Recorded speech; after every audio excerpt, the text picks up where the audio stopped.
look for or to buy a particular functionality, either there'll be an RFP process that goes out, and then there's some due diligence, and actuary will get involved and that kind of thing, and then folks will come in, and the decision is the key stakeholders are in the room to offer their input on whether the solution is in fact a solution, and then the decision usually resides in the hands of the person who kind of owns the P&L, right? Who's responsible for making sure that whatever financial goals that population is, whatever financial goals you're trying to meet with that particular financial and clinical goals, of course, outcome goals that you're trying to managing that population, they're the person who's the ultimate decision maker. Would you say that that's a similar process with you all at Mission Hill?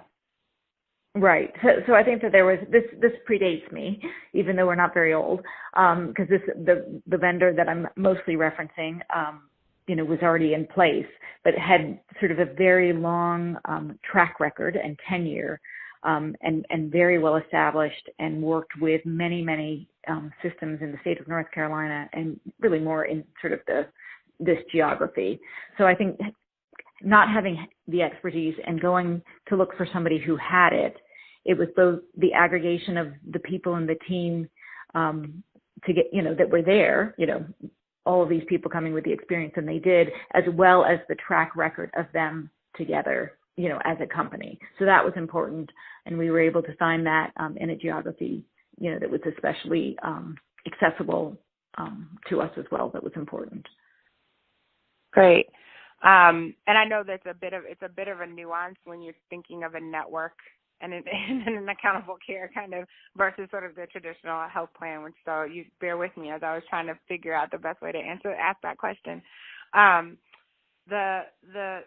guess the other question I have for you is, as you think about the growth of both the ACO, the Medicare Advantage and the self-insured product, and then this new joint venture to take on more managed Medicaid risk, where do you see some of the opportunities from a medical management, kind of care management perspective, and where do you see you all looking to build out teams more internally versus going out, and where do you potentially looking to the marketplace to help solve or to bring a solution to the table? Well, I definitely have just a quick segue. I don't know how many people you're looking to talk to, but I have somebody in mind if A, you need someone, and B, she's available to talk to you, who is in a different part of the state, also works for one of the healthcare systems. It's one of the 11 systems, has a significant, their next generation in their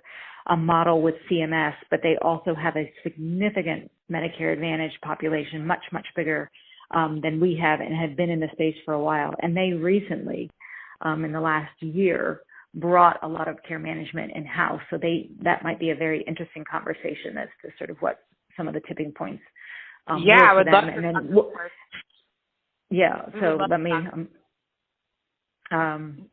we can reach out. And then follow up and get her name from you for sure. Okay, because then one of the questions, assuming that you're representing a vendor or somebody who's going into that space, is what would you have needed to wanted to for it to have made sense for you all clinically, financially, et cetera, to have stayed, partnered with a vendor and not to have brought it in-house. And then now that they've done it within the last year, are they still happy with their decision, I guess. I think that would be really interesting. Great. But thinking to the future, given your growth, where do you see some of the opportunity? I'm afraid I don't really have sort of a new answer, because right now the biggest piece that we struggle with, both, more locally with, the Healthy State Plan, as well as the work that we're doing, and I don't know, struggling may not be the fair word, but, on the My Health or the Managed Medicaid, is really the technology solution. So you've got 11 healthcare systems that all have somewhat similar yet different ways of doing things. So there's the workflow issue. So there's workflow. You need workflow. You need the interoperability. You need some kind of, system integration. And then depending upon where you sit, or what are the oversight and management tools to make sure that it all can happen. Again, one of the things that I haven't called out that's, hugely important, is the integrity of the systems and the cyber, issues and security and privacy. But it's really the technology. So unfortunately, I'm really, to me, that is the biggest need. The people that can crack the nut of making all of these systems, as there's either continued consolidation in the industry or collaboration in a different way. That's the sweet spot that I don't think that there's opportunity for better solutions than I think exists today.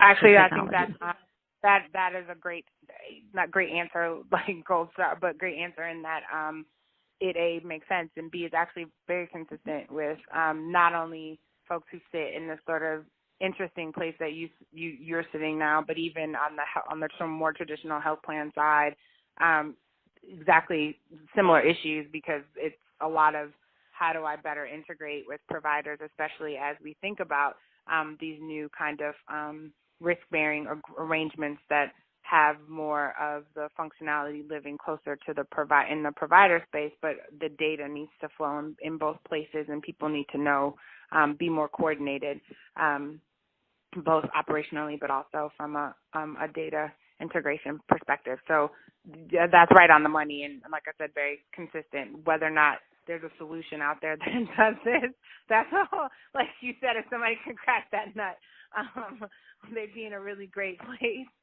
Because even Commonwealth, which is a great solution, doesn't include all EMRs, and it actually is not. It's a little bit better than your traditional HIE in terms of being able to pull information beyond sort of your allergies and drugs and the latest drug list and diagnoses.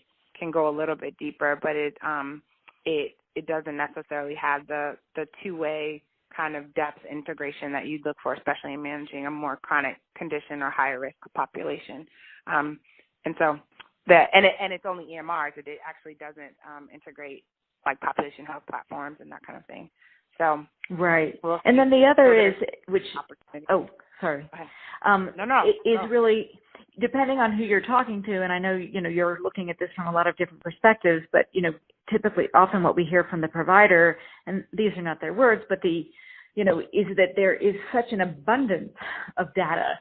And I've been on calls where people say, if I hear the phrase big data one more time, but there's such an abundance of data that that it has to be incredibly streamlined, and it's the so what of the data. So what is the data telling me, and do I need to know that? Is that important to me? Is it more I need it in the, appendix that I need it available to me, but I need my dashboard to be streamlined. Here's your list of patients coming in today, and here's what it is that you need to do. And that's obviously, that comment was more from a provider, office experience. But I think a lot of people, what we hear is they're getting lost in the data, and that it's so overwhelming that the data is not serving the purpose that it was intended to. And so I think that it's that provider-facing, customer-facing, consumer-facing piece that is so critical to actually making all of it effective. Yeah, I would say that they can get data overload, and they're just like, I need things that are actionable, not just informative. And that's that's where the rubber meets the road. So definitely have heard that across the board as well. So just want to probe a little bit more on kind of the process that your organization goes through. And I recognize that the major vendor that you have in this space right now was there before you got there. But just in thinking of like if you and the team, for instance, as your population, you get your next year's population, you get more information, and you identify, say, a particular area of opportunity that that it makes more sense because of either the volume or because of your clinical resources and expertise. It makes sense to look externally for a vendor and say you go through sort of the more you look out in the community and to try to see what's happening, or to go look out into the vendor space to see what's happening, and you identify some vendors. Who are the key